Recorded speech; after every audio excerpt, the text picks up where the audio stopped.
안녕하세요. 경제학장 박사입니다.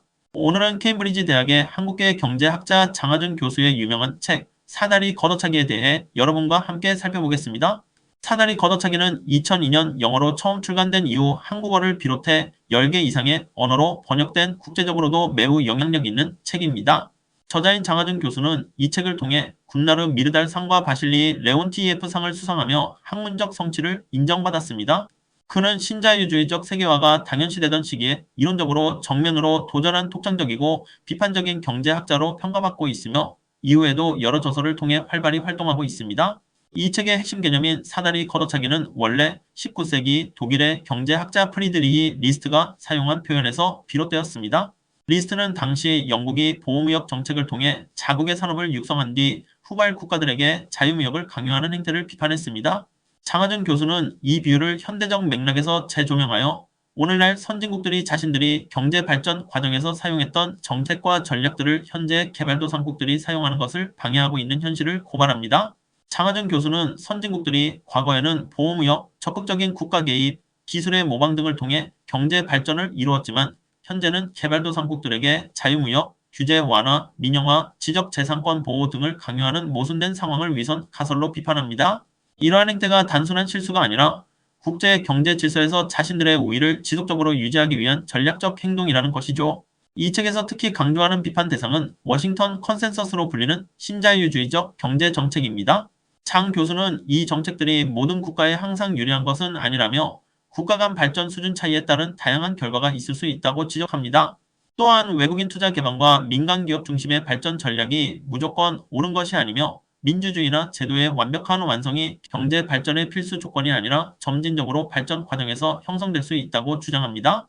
더욱이 후발 국가들이 신생산업을 키우기 위해서는 일정 기간 동안 국가의 보호를 받아야 한다는 유치산업보호론을 다시 중요하게 강조합니다. 역사적으로 보면 영국과 미국을 포함한 대부분의 선진국들이 산업발전 초기 단계에서 보호주의 정책을 적극적으로 사용했습니다. 영국은 산업혁명 이전부터 양모산업보호를 시작했고 로버트 월펄 총리 시절에는 고율의 관세와 보조금을 통해 자국 산업을 키운 뒤 산업 경쟁력을 확보한 이후에야 자유무역으로 전환했습니다. 미국도 알렉산더 해밀턴이 주도한 유치산업보호론을 바탕으로 높은 관세 정책을 장기간 유지하며 산업 발전을 이끌었습니다. 기술 발전에서도 선진국들은 초기에는 외국 기술을 적극적으로 모방하고 유치하는 전략을 사용했습니다. 그러나 지금은 개발도상국들에게 엄격한 지적 재산권 보호를 요구하여 오히려 기술 발전을 어렵게 만들고 있는 현실을 장 교수는 또 다른 형태의 사다리 걷어차기라고 비판합니다. 제도적 측면에서도 마찬가지입니다. 민주주의, 효율적인 관료제, 독립적인 사법부 등은 선진국에서조차 오랜 시간에 걸쳐 점진적으로 형성된 결과이며 이것이 경제 발전의 선결 조건이 아니었다는 점을 강조합니다. 즉, 현재 개발도상국들에게 즉각적으로 완벽한 제도적 틀을 요구하는 것은 현실적이지도 않고 부작용을 초래할 수도 있다는 것입니다. 역사적 정책과 워싱턴 컨센서스를 비교한 표입니다. 한번 보시고요. 장 교수는 과거 선진국들이 실제로 사용한 정책과 현재 개발도상국들에게 권장하는 정책이 극명히 다르다는 점을 지적하면서 이러한 역사적 사실이 오늘날의 국제 경제 논의에서 간과되고 있다고 비판합니다. 그는 개발도상국들이 선진국의 일방적인 정책 공고를 무비판적으로 받아들일 것이 아니라 자국의 역사적 맥락과 현실에 맞는 독자적인 개발 전략을 채택할 수 있는 정책적 자유성을 확보해야 한다고 강조합니다. 이 책은 학문적, 정책적 측면에서도 큰 영향력을 발휘했습니다. 사다리 걷어차기는 개발경제학 및 국제정치경제학 분야에서 활발한 논의와 연구를 촉진했고 WTO나 IMF와 같은 국제기구의 정책 결정 과정에서도 중요한 참고 자료로 활용되었습니다. 또한 개발도상국들이 국제 무대에서 자신들의 정책적 자율성을 요구하는데 이론적 근거를 제공했습니다. 하지만 이 책은 여러 비판에도 직면했습니다. 학계에서는 상관관계를 인과관계로 잘못 해석했다는 방법론적 비판, 당시의 사회적 맥락을 충분히 고려하지 않았다는 지적, 국제규범의 제약 정도를 과장했다는 의견, 그리고 중국이나 인도처럼 자유무역과 시장 개방으로 성공한 사례를 간과했다는 비판이 제기되었습니다.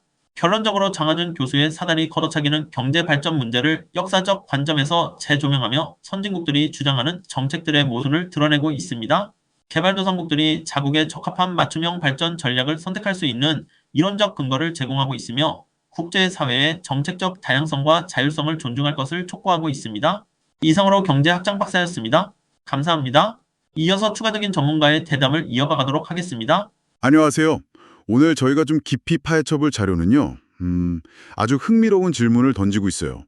지금 부자 나라들이 개발도상국한테 이렇게 해라 저렇게 해라 권하는 정책들 있잖아요. 네, 안녕하세요. 과연 자기들도 똑같은 방식으로 부자가 됐을까 하는 질문이죠. 네, 맞습니다. 특히 케임브리지 대학 장하준 교수님의 유명한 책 사다리 걷어차기를 보면 그 문제가 아주 잘 드러나죠. 네, 바로 그 책인데요. 선진국들이 과거에 썼던 방법이랑 지금 개도국인데 강요하는 방법 사이에 뭔가 모순이 있다는 거잖아요. 그렇죠. 이 책 제목 자체가 비유인데 사다리 걷어차기.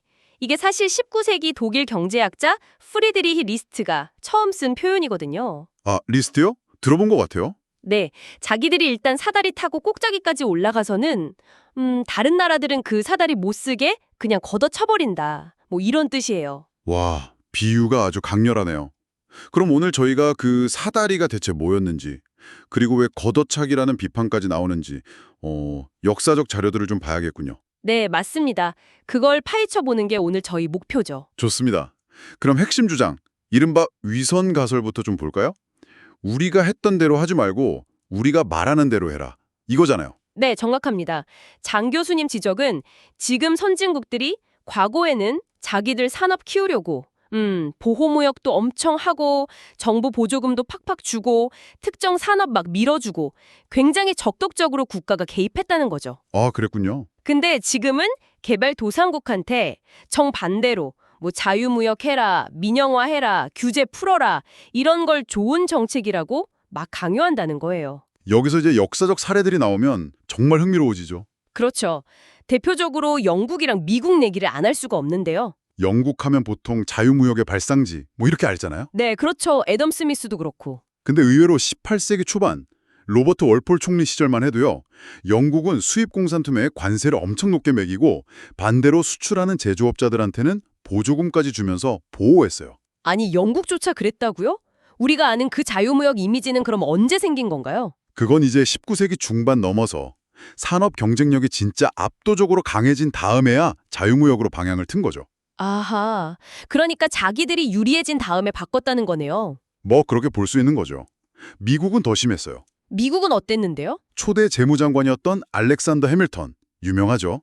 이 사람이 제조업 보고서라는 걸 썼는데 여기서 아주 강력하게 유치산업 보호해야 한다고 주장했어요. 네, 해밀턴? 그 이후로 미국은 거의 2차 세계대전 터지기 직전까지 세계에서 관세가 제일 높은 나라 중 하나였어요. 자국 산업 보호하려고요. 와, 그렇게 오랫동안요? 네. 그래서 어떤 경제사학자, 폴 베어록 같은 분은 미국을 아예 근대 보호주의의 모국이라고까지 불렀어요. 근데 보호주의의 모국이라니? 와, 이거 정말 우리가 알던 이미지랑은 완전 다른데요. 네, 그렇죠. 근데 이게 단순히 상품 무역에만 해당되는 얘기는 아니죠. 기술 습득 방법 같은 것도 지금이랑은 달랐다고 하던데요. 요즘은 지식재산권, IPR 보호를 엄청 강조하잖아요. 네, 그것도 아주 중요한 사다리 중 하나로 지적됩니다.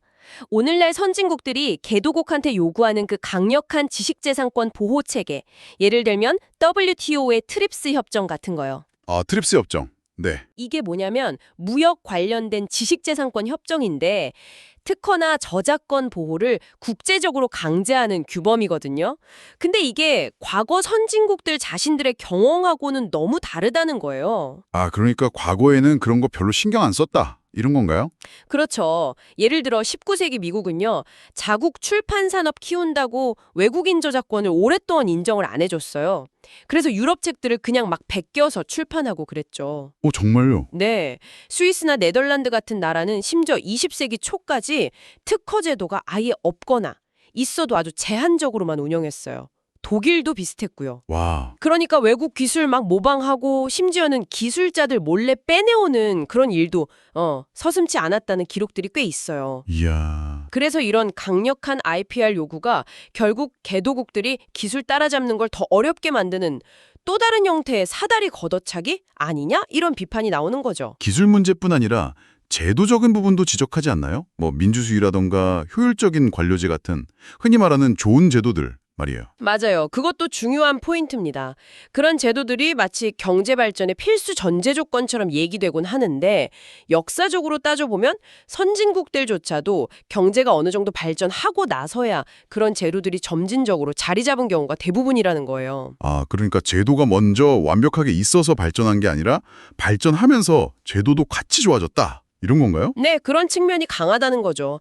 발전의 결과이거나 발전 과정과 함께 만들어진 거지 처음부터 딱 갖춰놓고 시작한 게 아니라는 지적입니다. 물론 이제 이런 주장에 대해서 반론도 당연히 있겠죠. 예를 들면 뭐 19세기랑 지금처럼 완전 세계화된 시대는 다르지 않냐.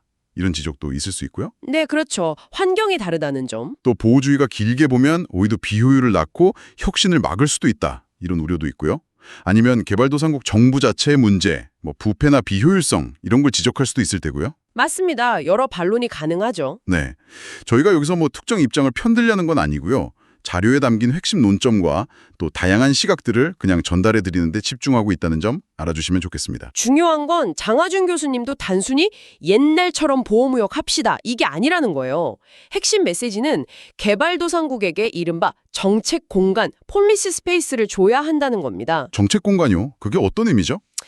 그러니까 각 나라가 자기들의 현실 또 발전 단계에 맞는 다양한 정책들, 여기에는 보호주의적인 정책도 포함될 수 있겠죠.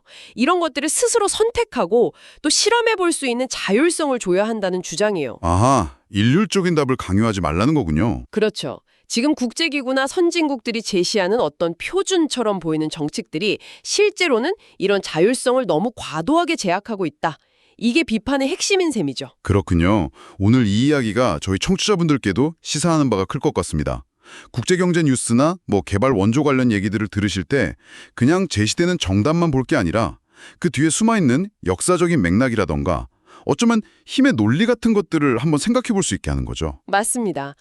모든 나라에 딱 맞는 단 하나의 정답이라는 게 과연 있을까? 이런 질문을 던져볼 수 있게 하죠. 네, 정말 그런 것 같아요. 만능 열쇠는 없을지도 모른다는 생각. 마지막으로 청취자분들께서 한번 좀 곱씹어 보실 만한 질문을 던져볼까 하는데요. 네, 좋습니다. 이 사다리 걷어차기라는 논리가 과연 국가들 사이의 경제 문제에만 해당될까요?